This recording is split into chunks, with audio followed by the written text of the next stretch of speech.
Okay, good evening, everyone. I'd like to call to order the June 4th meeting of the Board of Public Works. The time is 6:30. The meeting has been posted. Continue on with the roll call. Mayor Joe Chilson. Here. Aldani Wolf. Here. And Kim Smith here. Also, please show present. Eric. Renflesh. Sorry, I don't think I've ever said it out loud in a meeting before. I got all self-conscious, sorry. Present, Fred Bueller, Bundi Ayer, Jared, and Kevin.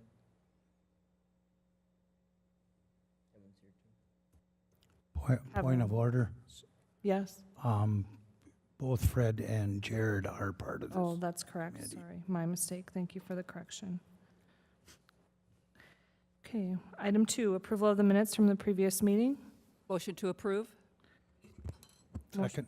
Motion by Diane Wolf, seconded by Joe Chilson. Is there any other discussion on the minutes? All those in favor? Aye. Opposed? Motion carries unanimously. The minutes are approved. Item 3 is public input. Please limit your comments to 3 minutes per individual. Is there anyone from the public that would like to address the committee?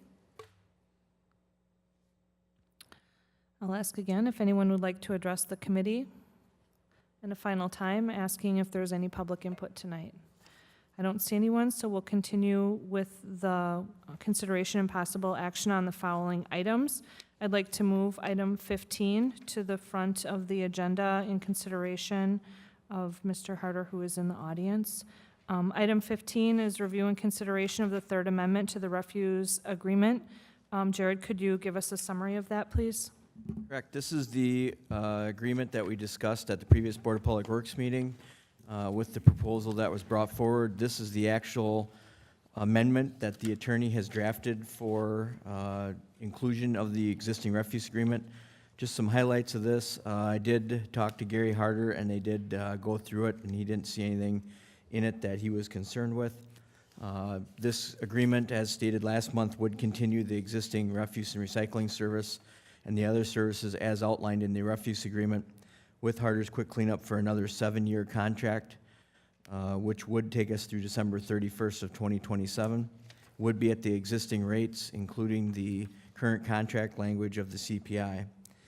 One thing that is in this contract that is a change from the current contract that actually is outlined on the bottom of the second paragraph, C2, the paragraph 13 that's deleted and replaced, does outline the current, the proposed yard waste system, which would include a 95-gallon tote that Harder's is going to provide as part of that service.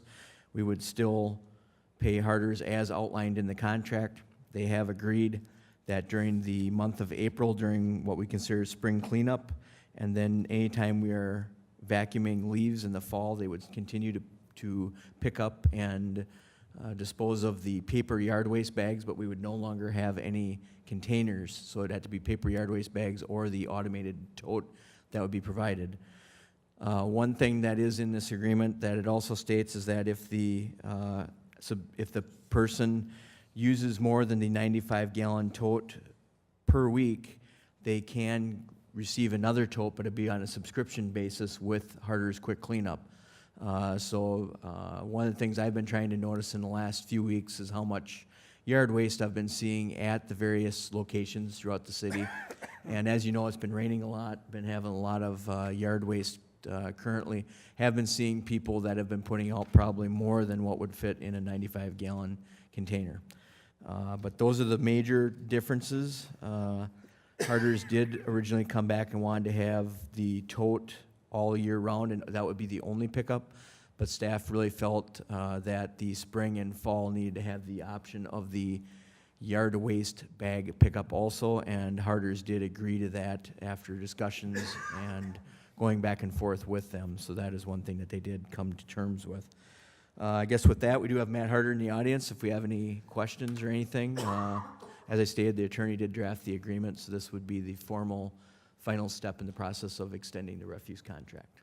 Thank you, Jared. Are there any questions from the committee? Eric? If the motion is to approve it, I do see some typographical or clerical errors. One does not need to amend that motion for typographical and clerical errors, but be aware that I'll have those changed prior to being submitted to the full council, if the recommendation approval here. In general, there's a few places where carts with a T is cards with a D, or car minus the D. Yeah, it did. At word B. So I see a few here in the agreement, but again, no amendment is necessary. Just under typographical clerical, we clear that up. This is an Oprah. All right, are there any other questions? Diane? Thank you. Couple questions I have. How will the subscription basis work? Because I know, I mean, I along with, as Jared has done the last few weeks since we last met, I have been, as I've been driving around the area, just seeing how many people have been putting out cans. How will the subscription basis work? Jared? So I'm going to invite Matt up to the podium to explain a little bit, but one thing we did do some research in the city of La Crosse, and Matt, you could correct me here, but I think in the city of La Crosse, they have the drop-off site, so the only way to get curbside pickup is to subscribe with Harder's Quick Cleanup in the city of La Crosse, and it runs about $130 a year for that service, but I don't know what Harder's is thinking for a price point for a second cart. I guess I'd try and get some feedback from Matt here. Yeah, I didn't get into that with my dad either as far as the subscription, but Jared's right, you know, the price point. That we provide this in La Crosse, so it's just, I thought it was on a monthly fee, but it probably is just annualized and probably billed every month. So they just subscribe, and I don't think we have any in La Crosse that have more than one cart, not that I know of. Generally, 95 is enough to do it, but they do have the yard waste drop-off sites. Campbell has those too, and they're pretty popular. I know Campbell pulls La Crosse pulls a lot of them, so people definitely utilize that. But I suppose it'd be negotiable. I mean, whatever you think is fair, you know, price. To me, I didn't think this was much of a sticking point, you know, as far as you know, multiple carts out there, because I don't think there's going to be that many of them. And I think what we were just trying to get away from is people just saying, oh yeah, just give me 6 of them, you know, because there's no additional cost to it. I mean, so it's kind of more of a token thing, you know, just so they got some skin in the game that if they truly need it, it's going to be a very reasonable rate. But and even if there wasn't a cost to it, to me, I didn't think it was very substantial. That it was even a big deal. But my dad did want to have some kind of token skin to give himself. You know, I don't know if he wants to talk with Jared and, you know, come up with a rate, or if you just want to name a price, you know, tonight, and I'm sure we can just stick with it. I don't think, again, we need to be hung up by it on our end. Staff could research it before the council meeting, come back with a recommendation if you feel that that would be, Yeah, that probably sounds like a good idea. That would give me mean- a chance to call my dad too, and just firm down a price, and then I can come back and tell you guys what we were thinking. And again, I don't, this, to me, this isn't a make or break on our end. I don't think, again, we just kind of, I think my dad's line of thinking, again, was he just wanted people to have some skin in the game, so it wasn't just Right. I think part of, Seems reasonable. Go ahead, Jared. part of what this service too is to remember, in La Crosse being subscription only, the City of Onalaska contract does call out that Harder's Quick Cleanup is compensated for every, Fred, you're going to help me out here, residential unit. We have a term, forget what it is, but we are compensating them for every unit where we have, that we're servicing for yard waste, whether they're putting out yard waste or not. So they're already driving the truck, they're already hitting all those spots. It's not like they aren't having to drive up and down every street already anyway. So I think that, as Matt has stated, would lead to hopefully a price that is quantifiable, but at the same time that, as Matt states too, we don't want to have somebody calling to get 5 carts just because they're $5 a piece. store my whatever in them, yeah, because they're. Okay, Fred has a question? Jared, one thing that you and I know, but maybe the general council members may not be aware of is, correct me if I'm wrong, I think it's 4+ on down. Correct. We only service under this contract 4-unit buildings and less. So if there's a building of more than 4 units, this does not cover the city contract. They have to perform their refuse and recycling services by subscription to whatever hauler they would like. Okay, and then Eric? I would suggest that that last sentence regarding may distribute a second cart to property owner on a subscription basis could actually be removed. I think much like the language that we have for standard garbage pickup, the agreement provides a basic level of service to the homeowner. For garbage and recycling, this would be the same for the yard waste pickup. But if I have excessive amounts of garbage or large items, I would call you separately, correct? It's not part of our standard base. So I think even without that sentence, we're agreeing to in the paragraph to provide that cart for the 95-gallon or 65 if they request it. Anything exceeding that would just follow the standard procedure that if someone has excessive amounts, they would contact you and it would be on, a private relationship. I don't think it really needs to be in our document between the city and Harders. I think it's more between the homeowner and Harders at that point in time. Anything exceeding that basic level of service. So I think what Eric is saying is if in paragraph, or item number 2, which talks about paragraph 13, if we were to delete the sentence which says Harder may distribute a second car to property owner on a subscription basis after the first cart has been issued and the yearly sticker purchased, if we just remove that and then by doing so remove the city from the negotiation or implementation process of getting a second cart. Is that your intention, Eric? That's correct, much as we are on any other, both garbage or recycling. Okay. Okay. Matt, can I get you just to speak in next time? I mean, you don't have to repeat it, but just for future. Fred, did you have a question? No, I would concur. I know in our prior, the current act, that's, again, this is the third amendment. The first one, when we went out, is any white goods, for example, is the responsibility of the homeowners to contact Harder directly at no cost. And I think to that's a us. pretty smooth Yep, program it too. worked White well. goods, I think people are I don't think I've heard any complaints about it. They're generally pretty happy to call in, get on the list, and the rate's reasonable. Okay. Any other questions or comments? Diane? Thank you. And Jared, I just want to have a comfort level that the staff will have a plan in place going forward to properly notify homeowners that this is going to be taking place. They have sufficient time to know that this is going to happen. The part of that, we would also put in the recycler that starts putting together in October, that actually goes out in December. One of the good things about this service is they have to buy the sticker from the city. So we will have some sort of information sheet that will go with the sticker and then outline anything that we'll try and think of everything to put in. I'm sure we'll miss something in the handout, but Right. we'll do our best to look at all avenues that we would need for that handout, but we will have a handout to give out with the yard waste sticker explaining the changes. And Would be my will- goal. And I know there's an added cost if we imprint the lid, because I know there was a cost when we did the garbage and the recycler that we have now. Are we looking at these just being plain So that, containers? Probably, I think they'll have a yard, it'll say like yard waste, lawn waste on the top. It'll be a brown lid as Okay. opposed to, yeah, and any others. these carts will actually be still owned by Harders. They won't be owned by the city, so Harders will be supplying a cart that they will own.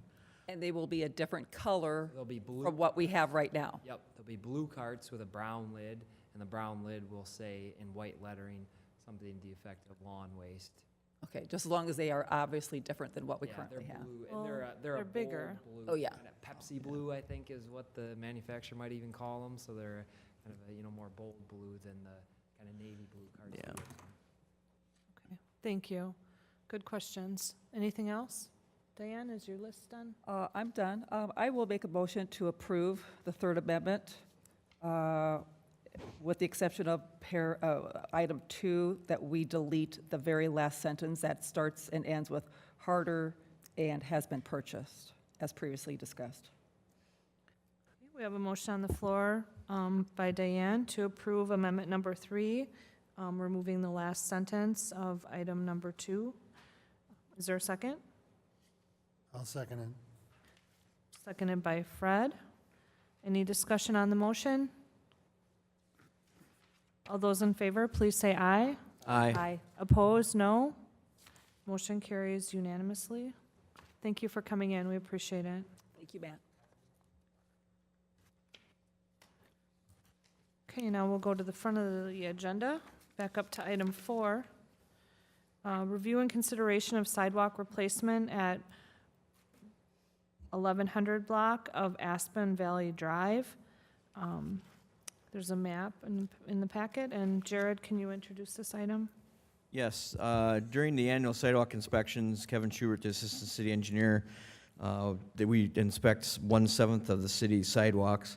Last fall, he marked a variety of sidewalks in the area of the 1100 block of Aspen Valley Drive. After those, that had happened, and in the spring, the letters have to be returned. We had a Mr. Scott Arns that resides at 1134 Aspen Valley Drive submit an email requesting some consideration of his sidewalk. So in the city, we have actually, 7 years ago, we actually went through his sidewalk and marked a variety of it up at that time, and he actually replaced all of his sidewalks 7 years ago. So when this time the letter came and everything, he sent us the email stating that he did not feel that it was overly fair that he should be replacing his sidewalk again. City staff did proceed out, had a meeting with him on site at his house, looked at his house. I do have some pictures I'm gonna show, and then Kevin also took some some videos last fall when it was actually raining, and these might actually shed some light on kind of what we're seeing here. So this is the driveway at 1134 Aspen Valley Drive. You can see the displacement here. Some of these pictures it's hard to see. I've got one of them with a tape measure, but this doesn't really look like a whole lot, but it's actually probably over an inch in depth. You can see that there's some sand here that has built up that's washed out from around the sidewalk. So our city code says that if anything is 3/4 of an inch or more, we mark it for removal. This actually moved when Kevin was out this spring with me, with the homeowner. A lot of this has gotten worse over the spring here, so it's actually gotten worse. So this is another one. This is actually in front of the residence at 1134. You can actually see where it's pushing so hard, it's actually spalled a large chunk of the sidewalk. You can see Kevin's mark where he had marked it here. This is also displaced and sunk. You can actually see down the block. There's another one here. This is actually looking at the same spot that picture number 1 was, but looking north. So this is looking back up the block from the driveway at 1134. You can see there's displacement here. There's another one up further. You can actually see where the whole sidewalk is shifting here. This is a picture of the 1134's driveway. This individual actually replaced a large chunk of their driveway last summer. They actually put a drainage pipe out from the backyard to the front, trying to get rid of the water that actually flows down their driveway. In this area, if you look on your map that's included in your handout in your packet tonight, all the water from the last house before the cul-de-sac at 1164 down to all the way probably down to 1110, there's a large hillside there, and all that water comes down through that hillside and proceeds out between the houses and drains across the sidewalk. This sidewalk in this area is at about 10% grade. That's about what the street is. So you can see there's a lot of longitudinal grade to follow down the sidewalk. Here's one. I apologize because I couldn't rotate the picture, but you can see that just from the tape measure there, you're over an inch of displacement there, so it's obviously a trip hazard.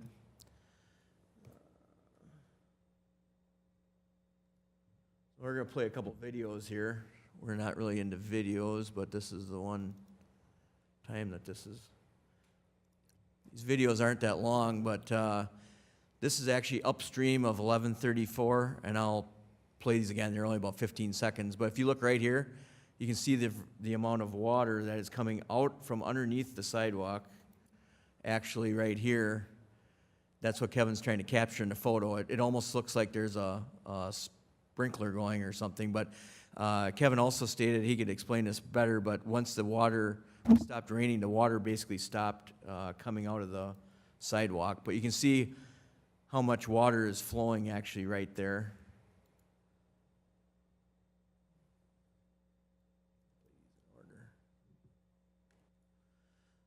So this is one, and I apologize because these are kind of hard to see. This is at 1134 at their driveway.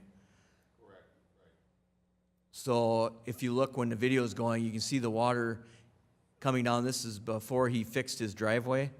So the water actually was coming down the driveway from all these backyards up above, coming down and proceeding down the sidewalk, and also is coming down slope from upstream.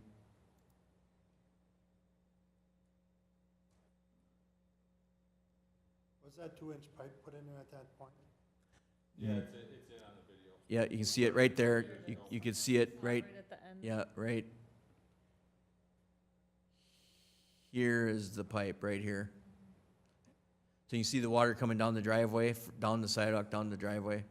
And then you can see this coming down through here.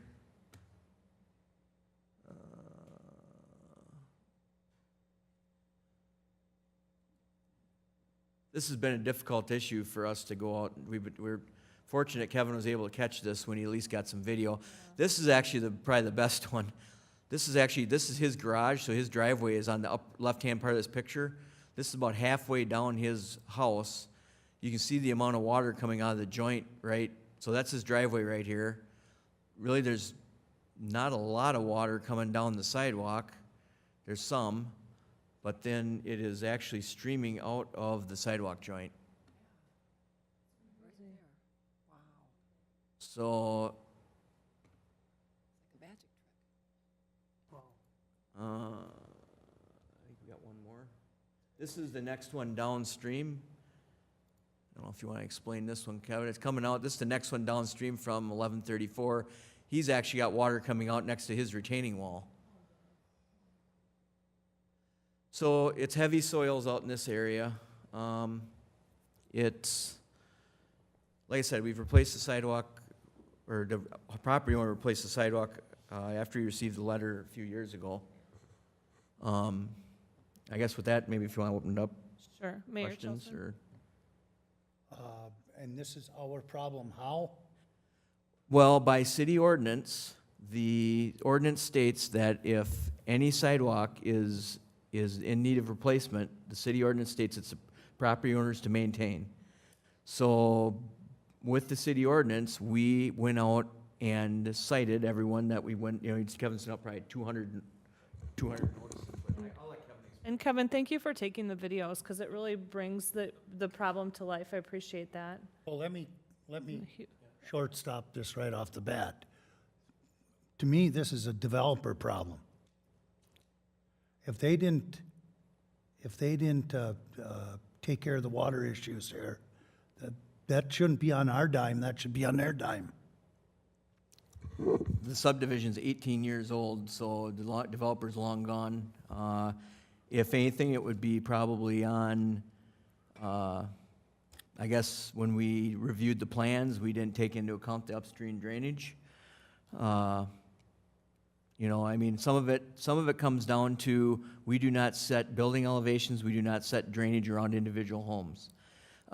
It would be a very hard task to do that because everyone has a different outlook on what their home should look like, elevations, things like that. With that, we sometimes things happen like this where we get drainage coming down, and it could be a couple downspouts. We don't know that without starting to dig something up. I included and chime in, Mayor, if you want to chime in here, but I did include in the memo kind of 4 broad-based solutions. Everything from really low to really high. We could go out there and remove a few sections of the sidewalk to get a better idea of what is maybe happening underneath the sidewalk, and install a few under drains instead of the option for $26,000, which would be the 4th bullet point of putting in all the under drains. We could start small. My only fear here is if we start small, it could end up being large anyway. You know, I think with the homeowner replacing the sidewalk once already, and they're within the last few years, I mean, 7 years is not a few years, but they have made an effort. It's not it's a very difficult solution. There's not a good solution, and there's not a good answer for it. I don't know if Kevin wants to add anything. Or? Thank you, Jared. Let's hear from Kevin, or Kevin Schubert, sorry. Yeah, just a little history. Mr. Arntz contacted us late last summer about kind of what I'll call a neighbor dispute. His downhill neighbor was sort of angry at him, complaining that water from his property was damaging his sidewalk. And then Mr. Arntz was complaining that it wasn't coming from me, it was coming from actually our uphill neighbor. So that's why I was out last October and took some of those shots and tried to pinpoint where water was bubbling up, and also some of the driveway shots. So I took one where that first one we saw where it physically bubbled up from underneath the sidewalk. I took the next one at Mr. Arntz's driveway, trying to show water coming down his driveway from his property and then continuing on the sidewalk, and then also the water that is coming uphill actually leaves the sidewalk through his driveway apron and goes back into the street, and it's collected by the storm sewer system. Sort of trying to show out there that the water uphill directly from the sidewalk from his uphill neighbor didn't run down his sidewalk. I took the other video of water bubbling out of his sidewalk, then also the spot against the retaining wall, which his downhill neighbor was saying water was coming from Mr. Arntz's property, showing that water is coming out of the downhill neighbor's property too. So that's sort of where it started, where the videos show, and then just by coincidence, his neighborhood was on the sidewalk management program last year. So then I walked it, and he got the letter, and then has contacted us because he was in contact with us last year about it. Also, and last year I sort of said, I showed him the videos that, you know, sort of show that, you know, didn't appear to be directly impeding his thing. I guess, and another reason I took the videos was trying to prove that it wasn't water from the city right-of-way affecting the sidewalk. I think there is a variety of issues with, as Jared has pointed out, just the overall grade of the subdivision out there, some of the private property drainage, backyards, and then just some of the other things. There's a few downspouts that go under the ground and don't have a noticeable discharge point. I believe the first video we saw was that property owner has something that's sort of halfway submerged or halfway discharged, and I think the other half of the water has found its way under the sidewalk and just pops up. That was sort of Jared's comment about as soon as it stops raining, that one shuts off. So there's a multitude of drainage issues going on there. You know, from what I can tell, I've been out there twice now in rain events. It appears that most of the water coming is from various private properties out there, and then affecting the city sidewalk. Okay. Thank you, Kevin. Jared, is there precedent, like past precedent? Has this happened before? Oh, we worked on one actually in Aspen Valley last year, but the water was actually coming from the city right away through the driveway and then the curb line and going down the sidewalk. So we, you know, since it was city water, we actually took care of that one. You know, we haven't really had one that's been like this bad. I mean, since the 20 years we've been doing it, so. I remember one in Aspen Valley quite a few years ago where the runoff was coming between the houses, like through the backyards, and different neighbors were doing different things to divert it, and then they were all in a neighborhood dispute. Yep. Do you remember how, I believe in that one, the city took no action? Is that matching? Yeah, and I think the mayor's got a question too, but I'll just answer that one quick. That's a city maintained drainage easement, so Oh, in the that's right. backyard. So that was a drainage easement that the city had to maintain. So we actually went in there and removed the silt, and so all the storm sewer up in this neighborhood actually dumps into that drainage swale. Okay, thank you, Mayor. beside myself with this. I mean, we just had a plan commission meeting where we talked about this very thing, and neighbors were worried about water flowing over into, from the Dahl property over into their yards, and they were told, don't you worry, that's illegal, that can't happen. But now, all of a sudden, we're gonna let this go? I mean, where does it stop? Why should we be on the hook for something that a developer obviously didn't do right? Right, Eric? I think first, you just explained the difference. For the subdivision, the entire site plan went in, which, as Jared mentioned, we don't do individual building envelopes or elevations. It's up to the developers to do that. So the overall stormwater plan would have been approved at the time of the subdivision approval. Here in the other issue, that would be, the approval of the entire development, which is the one development itself. So what ends up, though, is the overall, the developer is responsible for overall development of the entire project, but not the individual homeowners. At the time the homeowners purchased from the developer, that's when you're expected to have that. But it's now a homeowner versus a homeowner situation. But the city did its due diligence at the time that the overall subdivision was approved. Is that correct, Jared? Thank you, Eric. Well, all I know is that we shouldn't be on the hook for this. Right, and the question, or the point I actually had was, under normal circumstances where there's sidewalk, we'd be doing our normal process. The reason why this comes today is because the homeowner paid for sidewalk 5 or 6 years ago, according to the email, correct? Correct. And so there's overall underlying problem there, but I think my point is similar to what the mayor is saying here, that the underlying problem is not a city problem. If the water was coming off the street, up the driveway skirts, or somewhere causing that problem, I think that's a different case. In particular, because there's those downspouts that are coming from private property underground somewhere to a drain tile, I'm assuming. If they thought it was sand down there that would absorb it, clearly they were mistaken with those different soils there, causing these underground streams. And I've seen it elsewhere where, the lawn starts bubbling up with water underneath there, and it's not going anywhere. It's just creating this you can Right, walk on okay. the water there if you want to. So my concern is actually establishing precedents here, that if we do start spending money to fix what would be private property owner issues, the homeowners have drainage problems there, and we have a history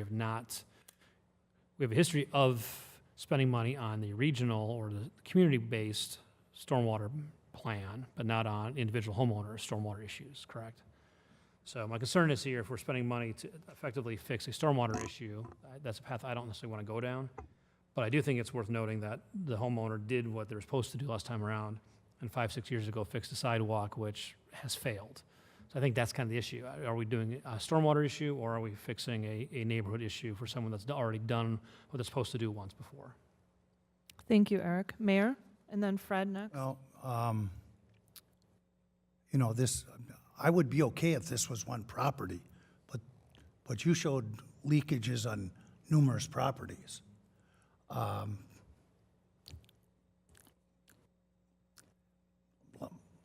no hydrologist, but I do know when I'm not at fault, and I don't think that we're the ones that is at fault here. Thank you, Mayor. Fred? My question, Jared, was when you showed that video, 2-inch, 4-inch plastic pipe through there, Yep. is a couple things. That almost looks like right where that separation of sidewalk is. In other words, what I'm getting at is if somebody decided to put a pipe under there, now you got this going on, constitutes the issue. Yeah, Because it looked in your Yeah. picture like it was right where that increase and decrease was. But that's one question. The second one is if he did this 5 to 7 years ago, don't we inspect sidewalk replacement? I mean? They have to get a permit. Typically, sidewalk inspections happen after the fact. So he may have replaced it and you guys didn't even, or we didn't even know that it happened. We don't have enough staff time to be going out and looking at every sidewalk So that it may goes not in. have been done according to our specs, is where I'm going. Well, I mean, just looking at it, I would say it was probably done to our spec, pretty,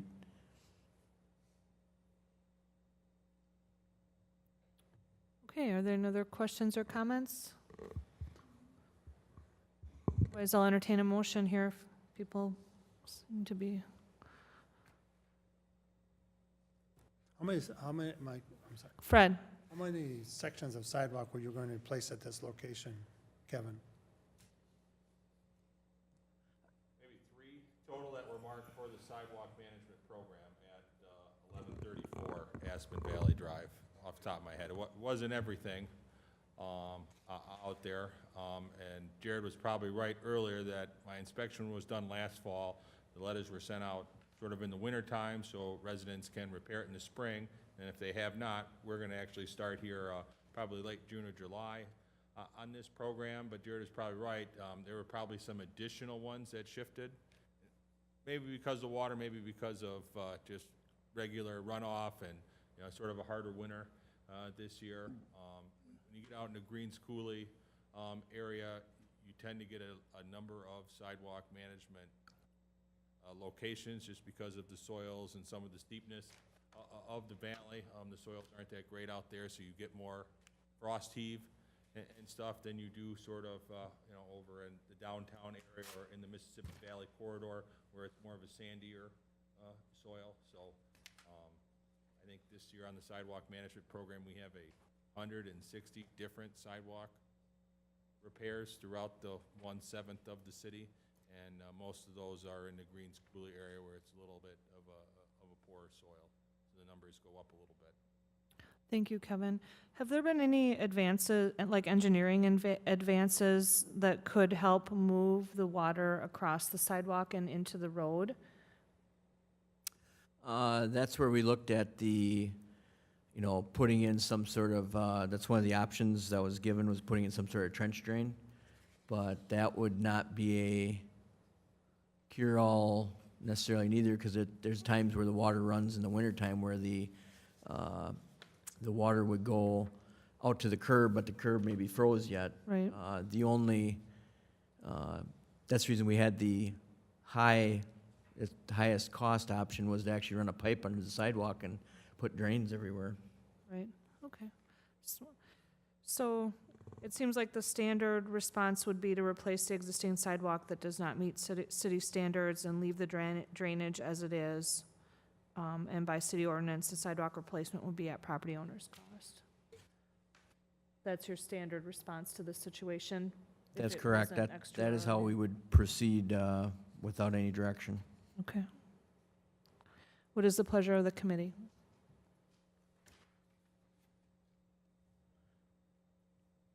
Fred? I agree with the mayor.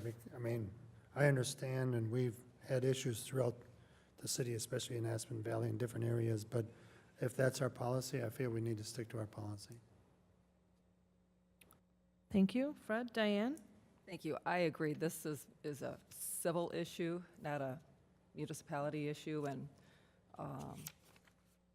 I certainly understand the homeowners' concerns, but I really think that this is a civil issue, and they need to possibly seek civil recourse, and we need to abide by our standards.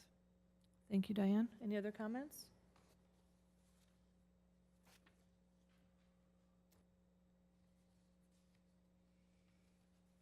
So would someone like to make a motion? So if I just wanted to confirm, so staff is requesting direction on what direction the property owner should get. Correct. We're requesting direction on how to proceed with the sidewalk replacement. I will move that staff follow the protocol for sidewalk replacement. Yeah. Motion has been made by Diane to follow the regular policy and protocol for sidewalk replacement concerning the sidewalk replacement in the 1100 block of Aspen Valley Drive. Is there a second? I'll second. Second was by Jared Holter. Any further discussion? All those in favor, please say aye. Aye. Opposed, no. Motion carries unanimously. Thank you.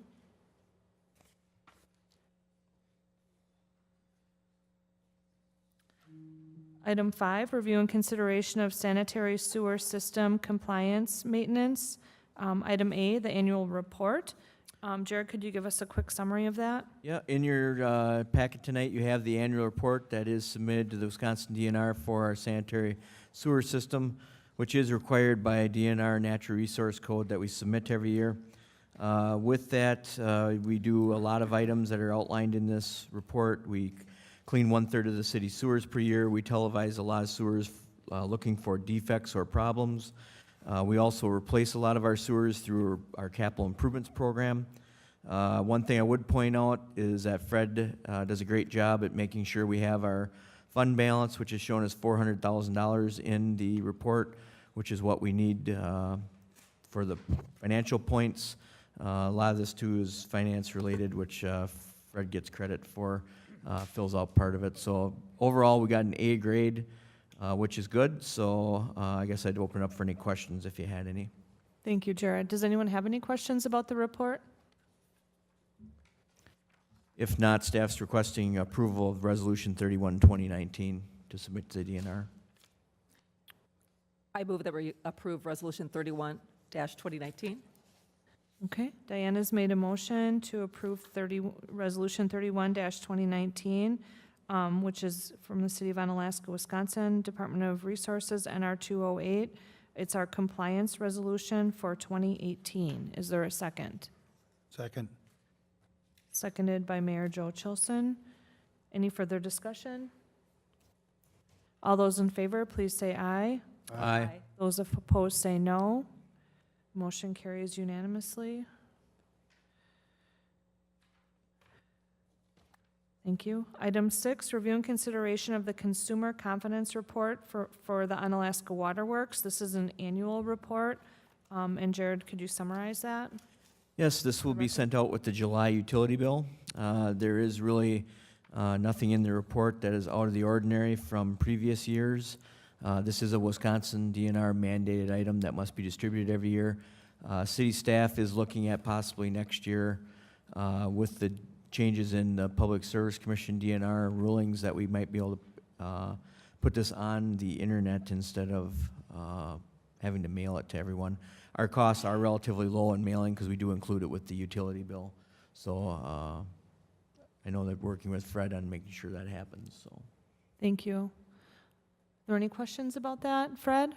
My only question is more just of curiosity. Remember that time, Jared, would that have been a violation when the UPS lost your sample? yeah, that was in the CCR report. Time flies. I don't think it was last year. I think it was the year before. Okay, Yeah, it was 2 years ago. So okay. yeah. So if we have violations and things, stuff like that would be brought out in this report. Would we still get an A? Oh, that's the other one. That's the other one. I move that we place the Consumer Confidence Report for Onalaska Water Works on file. Thank you, Diane. Is there a second? I'll second. We have a motion and second to accept the Consumer Confidence Report for the City of Onalaska Water Report and place it on file. Any further discussion? All those in favor, please say aye. Aye. Those opposed, no.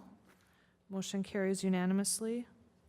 Item 7, review and consideration of televising the sanitary sewers for the 2019 sanitary sewer slip line project. Jared? Within the approved capital improvement budget for 2019 was a project for slip lining of sanitary sewers within the city. These are areas that we can slip line the sewer. Typically, it's for root problems or we might have some broken joints, things like that we would be going through and doing that project. Before we do that project, we would like to televise the sewers to be able to give the contractors current conditions so we can get the best bid prices possible. By doing this now, if it's within 6 months of the bid, then we would not have to have the contractor televise when they come in. They can use these as their baseline. So we feel it's the best thing to do. Flow rate pipe and sewer services is currently performing a 3-year contract for televising of sanitary sewers within the city for 50 cents a foot, so this is the same cost. So it'd be a total cost of $18,500 to do the sewers we need televised. Thank you, Jared. Does anyone have any questions, or are we ready to make a motion? Motion to approve of $18,500 and award the contract to Flow Right Pipe and Sewer Services LLC for the 2019 sanitary sewer slip line project. Thank you, Diane. Is there a second? I'll second it. Motion by Diane, seconded by Joe Chilson to approve the televising of the sanitary sewers for the 2019 sanitary sewer slip line project. The cost is not to exceed $18,500, and the work will be done by Flow Right Pipe and Sewer Services. Any further discussion? All those in favor? Aye. Aye. Opposed, no. Motion carries unanimously. Item 8, review and consideration of purchase sale agreement for land purchase of stormwater ponding area along Highway 53 and Sand Lake Road. This has been in the works, but Jarrett can give us an update. Yeah, this is the final closing statement and purchase for agreement to sale with the Wisconsin Department of Transportation to purchase 6.03 acres at the intersection of US Highway 53 and Sand Lake Road. We have a existing drainage area that is next to Menards. We call the Menards Stormwater Pond. If you look at that area, there's a little berm, and to the south of that ponding area, there's another 6.03 acres that, through this purchase agreement, we would purchase. And when the future development happens on the east side of Sand Lake Road, that water from that area would then drain over into the ponding area on the west side of the road. The soil would be removed from the ponding area to enlarge the pond at the time of development in that area, and we would be able to, in effect, have more developable land on the east side and then be able to drain it to the west side. Thank you, Jared. Are there any other questions? Entertain a motion.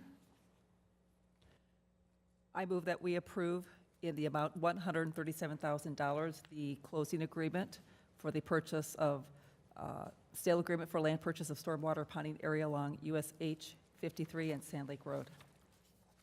Thank you, Diane. Is there a second? Second.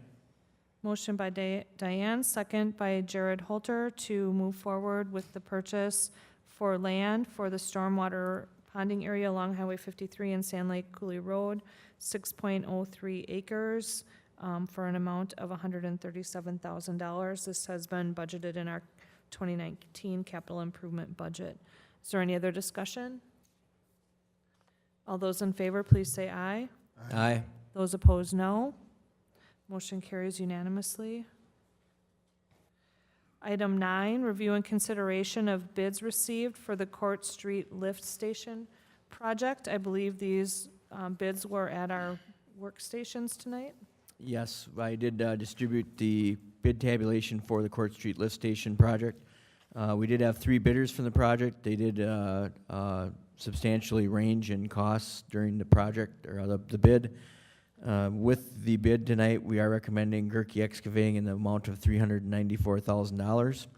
I would point out that this is the lift station that is getting rebuilt as part of the Great River Residences project, the old city shop site redevelopment. In the 2019 capital improvements budget, we did have $300,000 allocated for this project. At that time, we had not performed any pre-work on the project. We hadn't done any scoping of the project. We tried to go off of a number that we had from a previous project. When we went to do this project, as you can see, the bids came in higher than we anticipated. We did, at the project bid time, we did estimate that the project was going to be $350,000, and it still came in a little bit above that. When we bid out the project in, just this last week on May 30th, it's not a great bidding environment right now. A lot of projects out there, a lot of work getting done.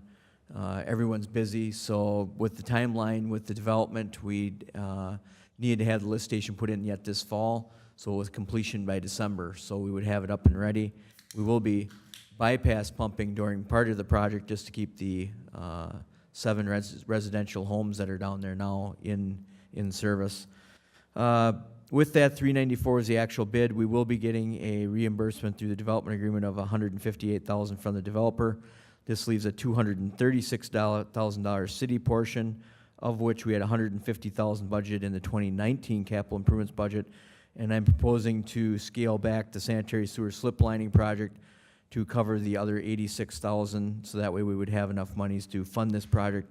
Looking at the slip lining project and the televising you just approved, we feel that we can scale that project back. There's not as many sewers that we need slip lined as we thought. So I think we can make this all work in the budget that we have. Okay, thank you, Jared. Are there any other questions about the project? About the bid? Okay, and I'll entertain a motion concerning that. I'll make a motion to approve Gerke Excavating in the amount of $394,000 for the Court Street Lift Station project. Thank you, Jared. Is there a second? Second.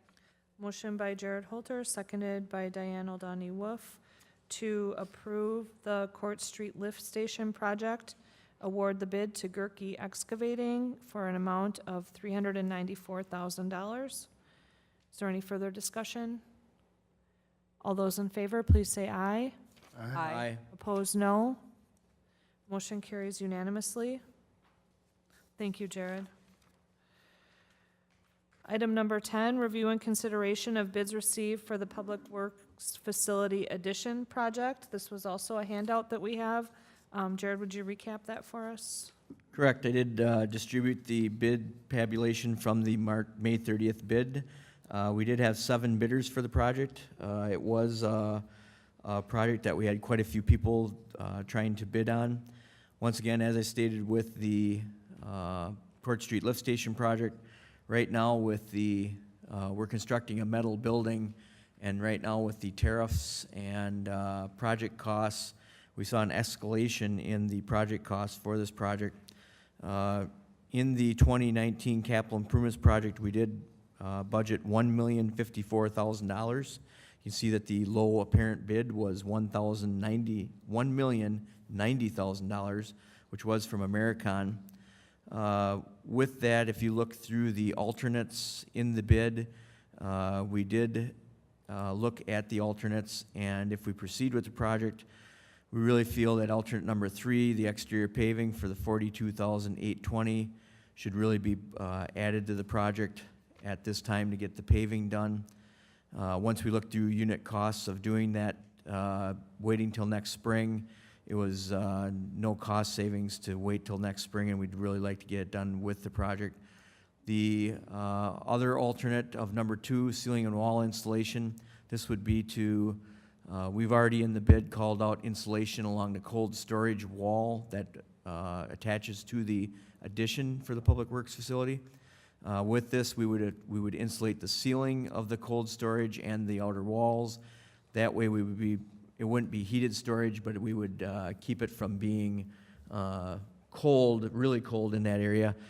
As you can see in your alternates in that bid tabulation, their bids ranged for the alternate from the low of $22,363 all the way up to $69,550. We feel if we did this at a later date and not perform that work with the addition, we would, if we ever wanted to do this, it would come in at a substantially higher cost. So if we are ever going to insulate that cold storage area, this is the time to do it, because the contractor's already mobilized, and the price was, in terms of relative to the rest of the costs within that bid item, it was a good price. If we did award the base bid with items 2 and 3, it would be a $1,155,183 project. I would also state that we should have at least a 3% contingency, which would be $35,000. There will be something that will come up along the way that we'll have to change or modify or something. I think it's a relatively stable project. There's not a lot of things that can go different or wrong or things like that, but there will be something that will come forward during the project. Looking at that with what we budgeted in the 2019 capital improvements budget, looking at what this project was funded out of the general fund, 25%, and 1/4 out of all the various utilities, stormwater, sanitary, sewer, and water. Looking at what we saved on the 2019 Troy Street project, there was a large storm sewer in that project. We could take part of that money to pay for the 25% storm sewer, and then I think Fred's looking right now in his capital improvements list, but the 2016 capital project fund balances could pay for the water, sewer, and the general portions of the overages be split 25% apiece. Jared, can you say again what the total was between the base bid, alternatives 2 plus 3 plus the contingency? What was the total? With the contingency, the total amount would be $1,190,183. Thank you. We would not award the contingency, though the actual awarded bid would be $1,155,183 if we so choose. Okay, Fred, did you have a comment on that? Well, my first comment is I do recall that on Abbey Road, you had stormwater costs that were going to be higher, and so some of the dollars you're going to use is on that same project. And actually, we were actually on that one going to use part of the capital project fund balance for part of that. And then I don't have the exact number. We budgeted $699 under the Troy Street storm sewer, and I think that portion came in at $550 approximately. $535. So correct. And we had the overage at Abbey Road for storm sewer was about $100,000. I think it might have been $102 for the bid alternate. So I think with what we have and I mean Fred's got to confirm this, but I think with what we have for projects that we've bid out, we can fit. If we had to fund the entire amount out of storm sewer, then I'd probably be a little more apprehensive. But I think because we already split the project 25% apiece, I think those projects can withhold that amount. Thank you, Jared. And if you'd like, we could move forward with recommending approval of the bid, leave it on the consent agenda, and I can confirm that with Fred for the council meeting if you would so choose. Yeah, I if guess that I would kind if that of would make you prefer that feel- because I'd like to have it more, it's hard to keep, Yep. I know they come in staggered and it's hard to keep Yep. track of it all. Fred? Yeah, the only thing that is very important here, that if we are going to charge 1/3 more to water and 1/3 more to sewer based on the overrun, that as we slide forward into this water rate review, that we don't overlook this. Correct. Right. Good advice. So I think part of what, looking forward with the monies that were bonded as part of the mortgage revenue bonding, we have multiple projects over multiple two-year timeline. There will probably be, depending on how the rest of the projects bid out, such as the reservoir and some of the projects like that, we might have to look at a project in the entirety of the list and say, we just won't be able to do that project to stay within what we have budgeted. And I think once we get more projects, we've got the rest of the neighborhood to do in the Spruce Street, Troy Street area, and also the reservoir to bid out yet, and 11th Avenue South. So there's multiple large projects to bid out yet that we'll have to see how the projects bid out, but it may come down to that at the end of the day, there may have to be a project that is sacrificed, because when we were performing this work back in June, a year ago, estimating these projects, steel prices have really threw us for a loop. We specify ductile iron water main. That has went up in cost. We've had just seeing that the amount of work in the economy right now has really pushed prices up. Contractors are busy. There's not the hunger for bids right now. Not that they're not bidding work, but it's just not we really need to get a project. We're really fortunate that we bid out a couple of projects in February, especially the Abbey Road project and the Crestwood Lane, the utility project. All those got bid relatively early, especially the Abbey Abbey Road project. We really got that one out of the door early, and I think those bid prices really have reflected it, because we've seen everything go up from there. Right. Any other comments or questions? Fred? Just one more, and I may have missed it. You had talked about the alternates number 2 and 3, but I don't recall talking about number 1. Staff is not recommending approval of alternate number 1. Thanks. Thanks for letting us know. Yeah, and also, just to clarify too, we are not recommending the alternate number 4. We were hoping that by giving them a completion date instead of January of 2020, extending that to the end of June of 2020, we get a more favorable bid, because we thought everybody being busy, we give them the opportunity to maybe push off the project or have a time to have more subcontractors give them a price if they were too busy. And as you can see, we got a $1,500 deduct, but in the grand scheme of the cost of the project, I'd just soon get it done versus the $1,500 that you see here tonight. Right, makes sense. Thank you. Okay, Diane? Thank you. At Americon, is that someone that we've done business with in the past? We have not awarded a city project to Americon. We did go through the bidder's qualification process, and myself and Kevin Schubert, the assistant city engineer, did look at their bidder's qualification. They have performed other work, government-type work. They have had a couple schools and a couple public buildings on their bidder's qualification. Looking at their financial status and things like that, we felt that they would have the wherewithal to do the project. If you notice, part of the reason they probably gave us a favorable bid is they are currently constructing the Abbey Road apartment complex. So they have work there for the next probably 3 years. So they're literally working 3 blocks away. So I think that is part of their bid, is they were able to lower their mobilization costs and able to work, they can work it into their schedule. If they have a half a day's worth of work, they can go over and do it quick and not have to have somebody come from a ways away. So we are, this would be the first project with Americon, but we did go through the vetting process with them. So you're satisfied with the work they've been performing on at the apartment? From what we can see with the other projects that we've seen and the qualifications that they submitted, and in talking to the contractor before and after the bid, I feel they can complete the project. Thank you. Are there any other questions? Would someone like to make a motion?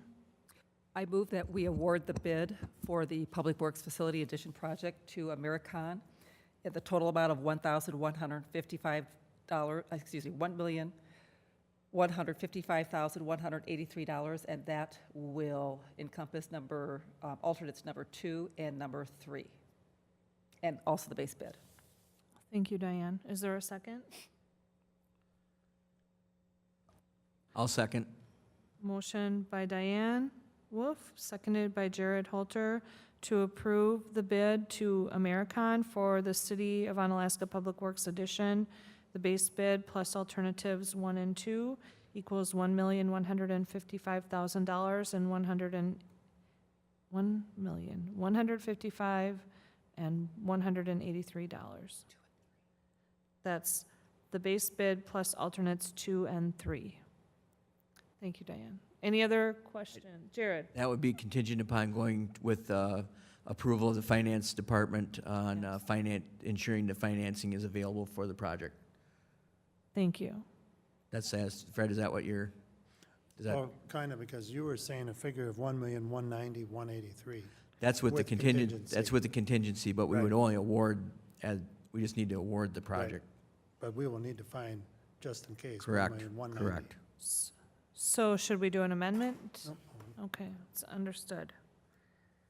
Okay, all those in favor? Aye. Aye. Opposed, say no. Motion is approved.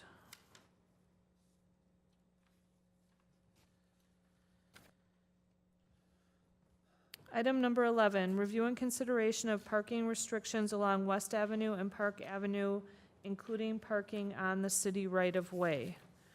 This is another project that we've been working on. At our last meeting, we sent this over to the Parks Department, or Parks Committee, to have their input on this. And now Jared is going to report what he has found. since our last meeting? Yes, this is a currently ongoing project. We are, I did attend the last park board meeting. Myself and Dan Wick did discuss it with the park board. They did recommend having a neighborhood meeting to discuss the status of the park and possible parking in this area on the right-of-way and the park property. Staff is recommending, or looking for a recommendation to, from the Board of Public Works to also set up a public meeting with the neighborhood to discuss options in this area and bring those options back to the Board of Public Works for possible action. Okay. So just so I'm understanding, you and Dan are going to set up a meeting with the neighbors at the location? Location to be determined. We may have it at City Hall, we may have it out there. I guess we haven't really discussed that, but we would send out a letter to everyone in the neighborhood. Okay. And it would be a joint Parks, Public Works meeting to discuss not only the parking, but the park. Okay. Status of the park. Okay, sounds good. Any other questions or comments? Okay, let's have a motion indicating that. I'll make a motion that there's a joint meeting between the Public Works and Parks Department to discuss with the neighborhood the status of the park at West Avenue and Park Avenue, and also discuss the parking at that area. Thank you, Jared. Is there a second? Second. Motion by Jared Holter, seconded by Joe Chilson, to move forward with the consideration of parking restrictions along West Avenue and Park Avenue, including parking on the city right-of-way, to move forward by having a joint Public Works and Parks and Neighborhood meeting to discuss the future of the park and parking in that area. Is there any other discussion? All those in favor, please say aye. Those opposed say no. Motion carries unanimously. Item 12, review and consideration of the water quality investigation and testing at the city wells. I think this is a continuation also. Jared, if you want to get us up to Yep. date. Correct. We did have Mr. Andrew Jock from, as part of the water study of the lead and copper within our system from Water Quality Investigations. I did include in the packet tonight the minutes from when he did talk to the Board of Public Works back in March 5th. We've been ongoing with a variety of activities. I've outlined them in the memo that's attached to the packet tonight. Just want to go through what we have performed to this point. Those 3 bullet points in the middle of the memo, we have worked on with Mr. Jocks on the initial report preparation and correspondence with the Wisconsin DNR. I also did corrosivity testing and lead and copper sites and the water quality assessment at well number 8. And then it is outlined in the memo. We got those tests back and really wanted to go after and confirm what the water quality status was at our other wells. So we did perform the water quality assessment at wells 7, 9, and 10. That invoice is attached. So once we've got that information now, we are looking at moving forward with having water quality investigations perform a analysis of what treatments should be done at the wells. That'll be a total of $2,750. Once we have all this work done, we would get price cost from Municipal Well and Pump that does our well work. Luckily, we found out through this process that we will not have to pull the well to actually do this work. We can work with the well in place to do the cleaning and testing of the well. So that will save us money on the construction side of it. We will not have to pull the well, but we would bring that back once we have those prices. We bring that back for Board of Public Works approval. So with this, all the testing at the wells and the corrosivity testing at the lead and copper sites and getting this coordination with the DNR done, we are requesting approval of $26,581.65 for the services provided by Water Quality Investigations. We do have a water quality testing included in the Water Department operating budget under contractual services, and that is where the monies would come from for this work. Thank you, Jared. Was that a motion? I'd make that in the form of a motion. All right, is there a second? Second. Motion by Jared Holter, seconded by Joe Chilson, to approve $26,581.65 to Water Quality Investigations for payment of the investigation and testing at city wells. Any further discussion? All those in favor, please say aye. Aye. Opposed, please say no. Motion carries unanimously. Item 13, review and consideration of utility extensions for Great River residences at the 300 block of Court South Street. Jared? I have a handout, I did have one in your packet tonight, but it was almost illegible, pretty small.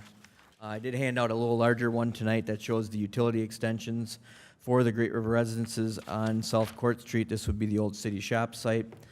As part of this project, the city will be installing the lift station on the southwest corner of this site, and the developer will be installing at their cost the sanitary sewer, which is shown in pink on your sheet tonight, that proceeds up to South Court Street and proceeds down to the northerly route.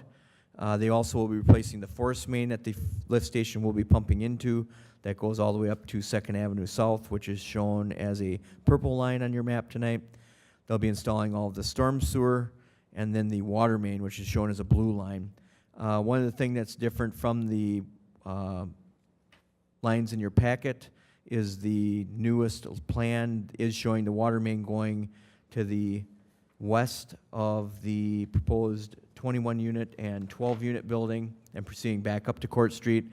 So Court Street will be maintained under city ownership, so any utilities under that will be part of the city. They also will be submitting to the city an easement for the storm sewer that goes around the large building on the south end of the project, and also the water main that'll be going through the parking area. So staff is just looking for approval of the utility plan tonight as approved by the engineering department. Thank you, Jared. I'd make that in the form of a motion.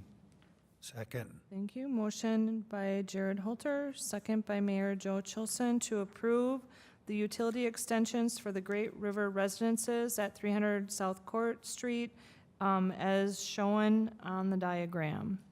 Any further questions or discussion? Fred? My only question, Jared, you're familiar with this IS&G engineering layout? Yep. Yep, there's a professional engineer designing it, so they'll have to submit plans that are approved by the Wisconsin DNR. Eric could probably attest, I've probably looked at the plans probably 8 times now in the last 6 months, so.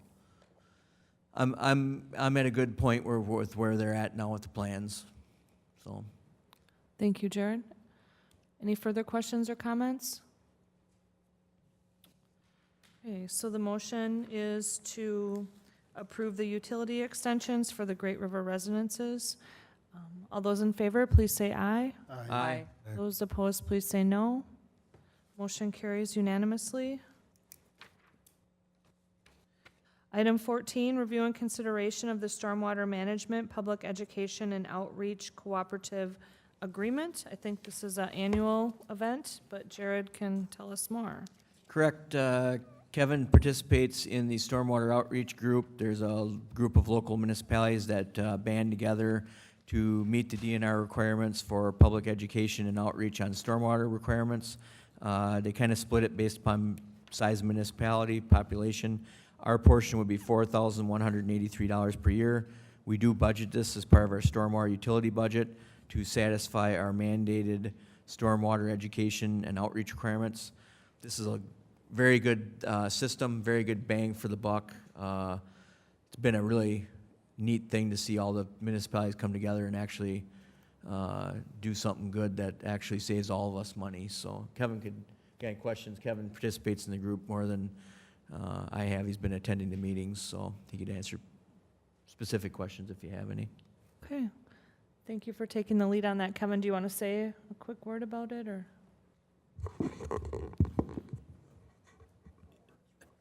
Yeah, just as one brief thing, as part of the group, we've developed sort of an online, community-based award for best stormwater management, rain guarding, helping to keep public or private properties here in the greater Cooley region. Just wanted to point out Misty's Dance Unlimited won the inaugural 2018 award competition, and there'll be a ceremony this Thursday at 2 p.m. We'll be installing a plaque down there about the award and also about what makes their property unique or what stood out as part of the thing. So invite all the council members to attend if they so do. Thursday at what time? Thursday at 2 p.m. At Misty's. at Misty's. Great. Thanks, Kevin. Okay, are there any other questions or comments? Eric? Just to clarify, as Fred mentioned, this is a new agreement, but it's a continuation of what we already have in place, correct? Correct. I think we've had this group now since the permit came out in 2011. Yeah. At a reduced price, Fred. At a reduced price, well, that's good. The city of La Crescent has now joined, so they're helping, this is a lower annual fee than we had on the previous agreement because we have more, another municipality helping with the cost. Excellent, thank you. All right, I'll entertain a motion. I'll make a motion to approve the agreement. Thank you, Jared. Is there a second? Second. Motion by Jared Holter, seconded by Diane Wolf, to approve the Stormwater Management Public Education and Outreach Cooperative Agreement. The annual cost for this year is $4,183. Is there any other comments or questions? Kevin? While we're on it, just wanted to remind everybody, there is a link on the City of Onalaska webpage, the homepage, to the Stormwater Group webpage. We recently changed the name, but I think it's lacrosseareawaters.org. There's some interesting information about stormwater pollution prevention at that site and all the municipalities and stuff, so I would encourage people to make yourself aware of it and pass it along. Thank you. Any other questions or comments? Okay, all those in favor of the motion, please say aye. Aye. Opposed, please say no. Motion carries unanimously.